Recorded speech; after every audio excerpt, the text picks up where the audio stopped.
Thanks for joining us for this edition of Connect with Skip Heitzig. Here's our host, Cassidy Staley, with information about our program today. Yes, there will be peace on earth. It's coming, it's real. This will be a literal worldwide peace brought on by the dominion of the King of Kings. After several millennia of giving war a chance, the earth will finally enjoy the Prince of Peace and his kingdom. Let's open our Bibles to Isaiah chapter 9, verse 6, and enjoy this good news. So outside of the United Nations building in New York City is this very, very famous statue. I'm not going to try to pronounce the guy's name. It's a Russian artist. Forget it. Anyway, it's a strong man with a hammer beating a sword into a plow. And that depicts Isaiah chapter 2, which we're going to be looking at in a moment. And across the street from the United Nations building are the very words that statue is coming from. It's from Isaiah. They shall beat their swords into plowshares, their spears into pruning hooks. Nation shall not lift up sword against nation, neither shall they learn war anymore. The United Nations was founded right after World War II. Their stated goal was to end war and to bring in world peace. It's a wonderful goal to have. But let's be frank, they failed miserably. Since the United Nations was founded, there has not been a single year of peace anywhere on earth. Now, I want to give them a break a little bit because it could be a stated goal, but nobody has been able to pull it off. No one. Not the United Nations, not any king, not any kingdom. In any era of history, anytime human beings decide we're going to bring peace on earth, it's just an impossible task. But it will happen. It will happen one day, and Isaiah the prophet happens to be one of those prophets who predicts the coming day of peace. This message is called Peace on Earth at Last. And it will happen when, and only when, the Prince of Peace returns and takes over what he created. I want you to try to imagine for a moment a world without any war. Try to imagine a world in perfect peace, a pristine utopia. Imagine a world that does not need homeland security. Imagine a world that doesn't have any missile testing because there are no missiles to test. Imagine a world where all the politicians are saints. Now that always gets a laugh, that one, and that's because you are really having to stretch your imagination. Imagine a world in which everything is always fair.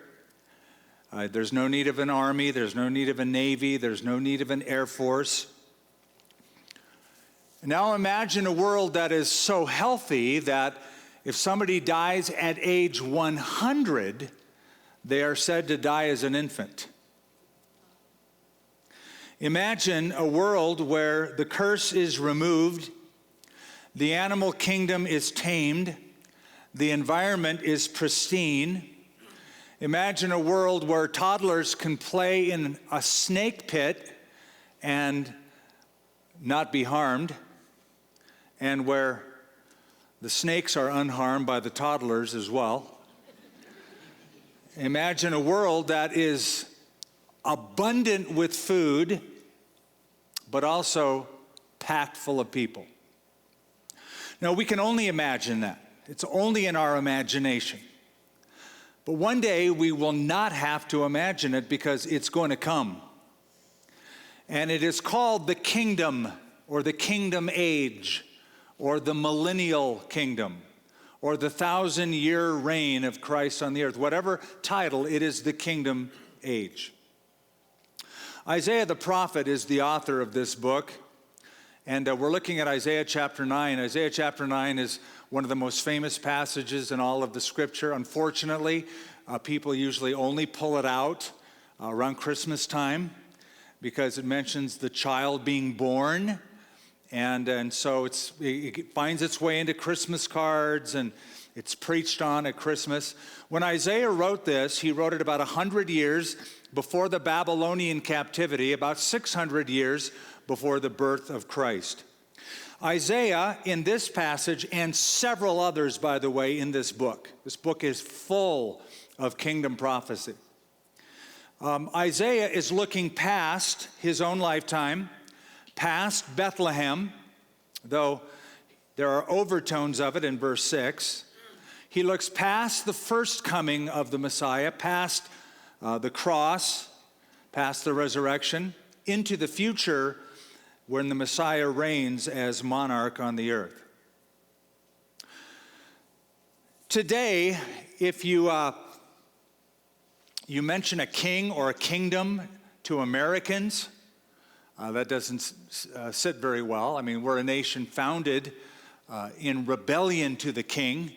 We're not going to have a king reign over us. We left the King of England's reign over us. But when we talk about, there's some very, very patriotic person back there who's just all anti-England, I think. But the idea of a kingdom is a monarchy. That the monarchy we're talking about is a compassionate, benevolent, all-knowing, all-loving God ruling over his creation. And what I want to give you out of Isaiah chapter 9, verse 6 and 7 are three reasons why the dominion we're talking about is going to be successful and bring in lasting peace. And it all revolves around the ruler. It's the right person at the right time.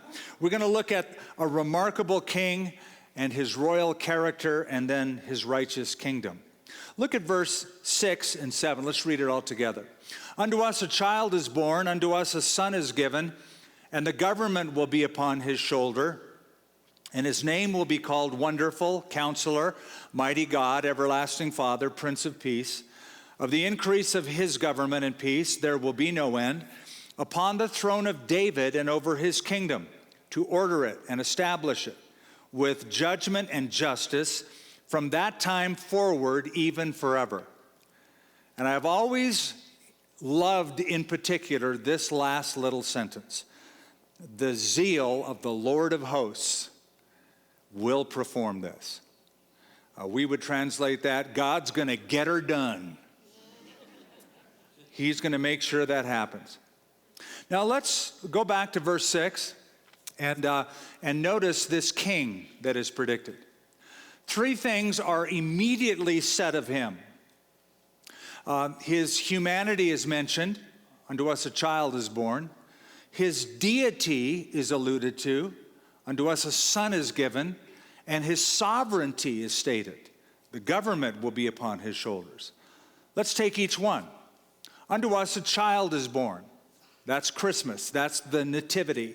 That's when Jesus was born in Bethlehem. That's what we celebrate every Christmas time.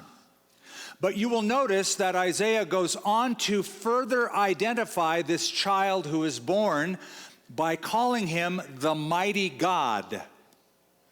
So the child who is going to be born, according to Isaiah, is also the mighty God, which begs a question immediately, and that is, how does God get born? I mean, if he's God, how is that even possible? How can God fit into a womb? How do you get God in a placenta filled with amniotic fluid? And there's only one answer to that. A virgin birth.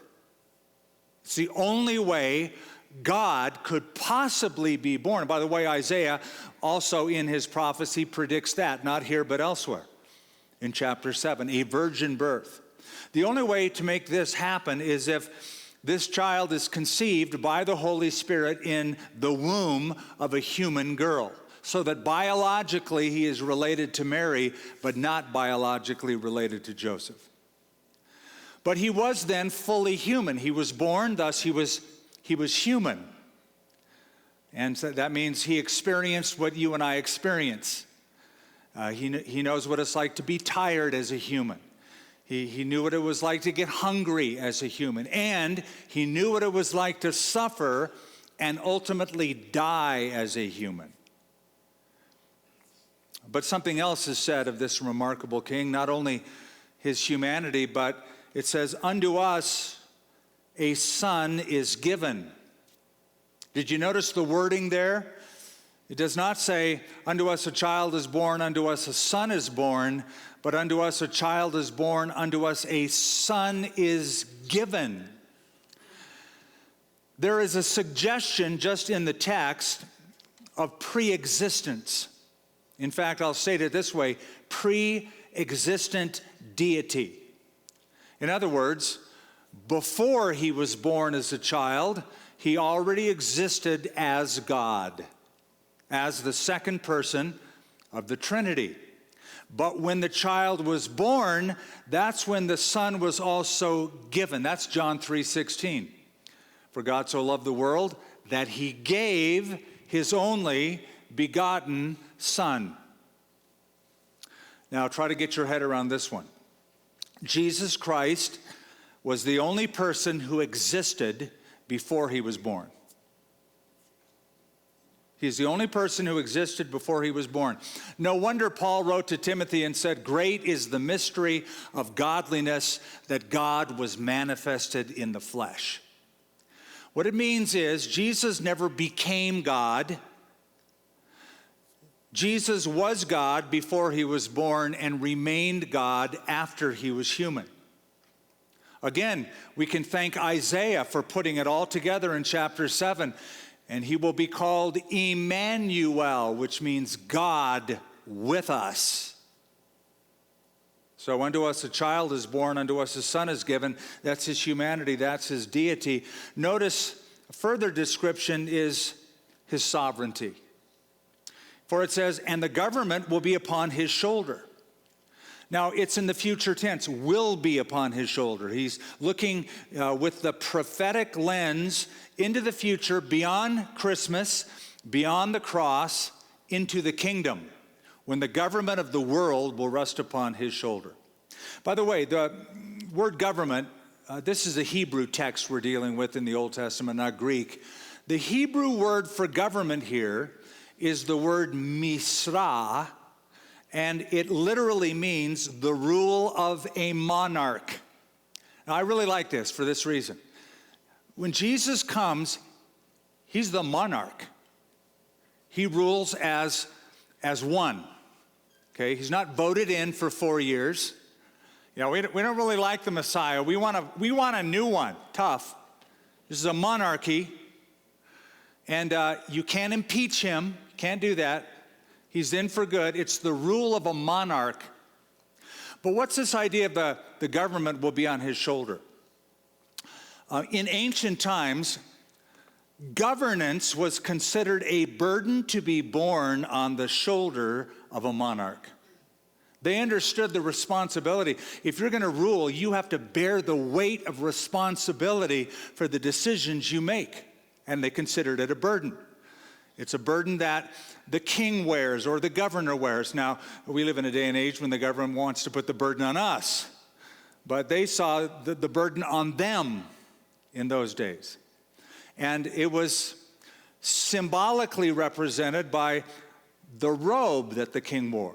They would wear the robe on the shoulders to signify the burden of government resting upon the shoulders of the monarch. Of course, we know that Jesus took off his royal robes in heaven, so to speak, came down to the earth as a child born, as a son given, to walk among his people. I've always loved the story about the king who twice a year decided to take off his kingly robes and dress up like a peasant. I should say dress down like a peasant. He disguised himself, walked around people in the city and the countryside, and this drove his guards and officials nuts. This is a security issue, sir. You can't do that. And he did it anyway, twice a year. And his rationale was pretty clear. He said, I cannot rule my people unless I know how they live. So God, in the form of Jesus Christ, became the child born, the son given. One day the government will be upon his shoulders, but because he lived among us, he knows how we live. So essentially, already we have a virgin-born Son of God coming into the world that he had made, one day ruling the world with a literal, earthly, geopolitical kingdom that will encompass all the kingdoms and the governments of the world. And if you think I'm just sort of making this up or adding what isn't really there, you need to read a little more of your Old Testament, because even Nebuchadnezzar, a pagan king who ruled the world during his day and age in Babylon, remember the night he had a dream? And he called all the wise men in Babylon. He said, look, I had a dream last night, and I want you to tell me what it means. And basically they said, good, you tell us what you dreamed, we'll make something up. We'll make some interpretation up, but tell us what you dreamed. He goes, no, that's too easy. You tell me what I dreamed, and then you tell me what it means. If you don't do that, you're all dead. So that didn't bode very well, because none of them could do that. Daniel stepped in and said, I can do it, and I can't do it because I'm great, but I can do it because there's a God in heaven who knows everything. And he has revealed it to me. So King, here's what you saw in your dream. You saw a huge statue made out of gold, then silver, then bronze, then iron and clay.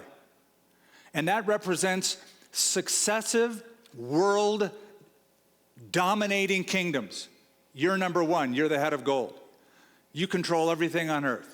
But after you, another king will arise, Medo-Persian Empire. After that, another kingdom will arise, the Grecian Empire. After that, another kingdom will arise, the Roman Empire. All of it happened.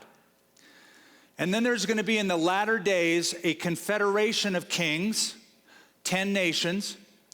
And in your dream, O king, you saw a stone cut out, not with human hands, coming from heaven, careening to the earth. It hit the statue, busted it up, destroyed all those kingdoms, and that rock grew into a mountain that covered the earth. And the king said, yeah, that's like exactly what I saw. Dude, what does it mean? Daniel said, in the days of those kings, God will set up a kingdom which will never be destroyed. It's a kingdom on earth, like Nebuchadnezzar, like Medo-Persia, etc. He will set up a kingdom which will never be destroyed, and that kingdom shall stand forever. Here is the remarkable king, child born, son given. The government will be upon his shoulder. Now let's keep going in verse 6 and go to the second reason why this dominion will be successful and bring in lasting peace, and that is his royal character. You will notice that in verse 6, Isaiah gives 4 names to this king. Some would count 5 if they keep a comma there. I'll talk about that.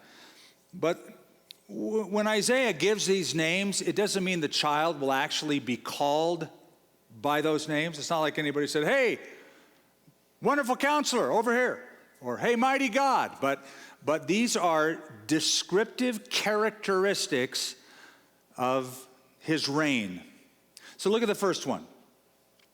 His name will be called Wonderful, then it says comma in my Bible, Counselor. So some say his name is Wonderful, then another name is Counselor. And then other versions, more modern versions, take the comma out. So Wonderful becomes the adjective for Counselor. So his name will be called Wonderful Counselor. You know what? Doesn't matter. It's all true. He's just plain wonderful.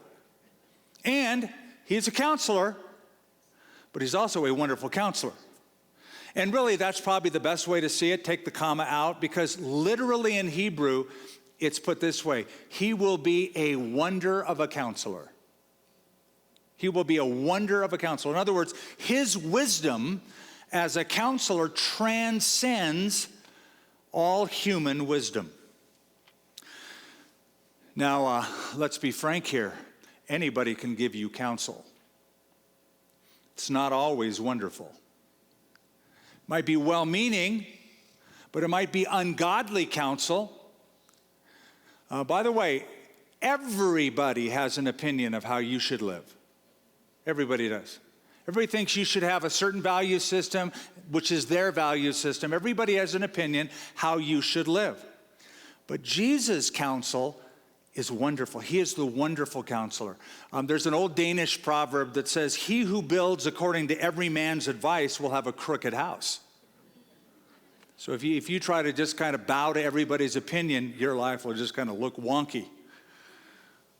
But when Jesus was on earth and he came to his hometown of Nazareth, the people marveled. They were all amazed by the gracious words that came from his lips. It's like, wow, that was good. He's a wonderful counselor. Now imagine if Jesus opened a counseling office down by your house.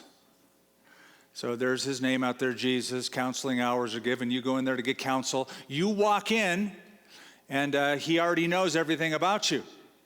"Yeah, Jesus, I've had a rough week. My boss," and he goes, you don't even have to keep going. "I saw what your boss did to you, and I heard what you said back to your boss." Right? So he knows everything, and he would always give the right advice. In John chapter 7, Jesus was in the temple, and he spoke. And the official said, "No man ever spoke like this man." His counsel was and will be always wonderful. And when he rules and reigns, and you'll see why this is important, because the law will go forth from where he is presiding in Jerusalem, and it will be wonderful counsel. By the way, I need to say that perhaps one of the reasons that there has never been peace on earth heretofore is because politicians usually don't seek God. They don't. Oh, they get counsel. They get advice. They have their own analysts around them. They have their ambassadors around them. They get on the phone and usually talk to other leaders, so they're getting counsel from one another. But rarely do you find a leader of a nation who is really intent on finding out what God has to say. Like, "Hey, bring the guy in with the Bible, and let's pray about this." Very rare do you find that. And when you do, you should make note of it. Abraham Lincoln was a president like that. He was not perfect, but he did say this: "Amid the greatest difficulties of my administration, when I could not see any other resort, I would place my whole reliance on God, knowing that all would go well and that he would decide for the right."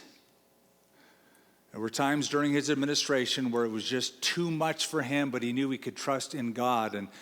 And he brought a measure of peace. He ended the Civil War. He brought in the great proclamations that we know about from history. George Washington said, first president, "It is impossible to rightly govern the world without God and the Bible." Yeah, give me a leader like that. His royal character. He's a wonderful counselor. But then notice the next descriptive title. Not only a wonderful counselor, he's mighty God. Now again, you have to just sort of superimpose all these truths together. The child born is also the son given, is also the wonderful counselor, is also the mighty God, which means his counseling is even more profound, because he not only says the right things, he has the power to change things, because he's mighty God. Then he is called here everlasting Father, or eternal Father, as some of your translations might say. Literally, he is Father of eternity. Father here meaning probably the originator of, or the source of that which is eternal. Now, let's just pause to notice this. Jesus is given the title Everlasting Father. Don't misunderstand that or mistake that.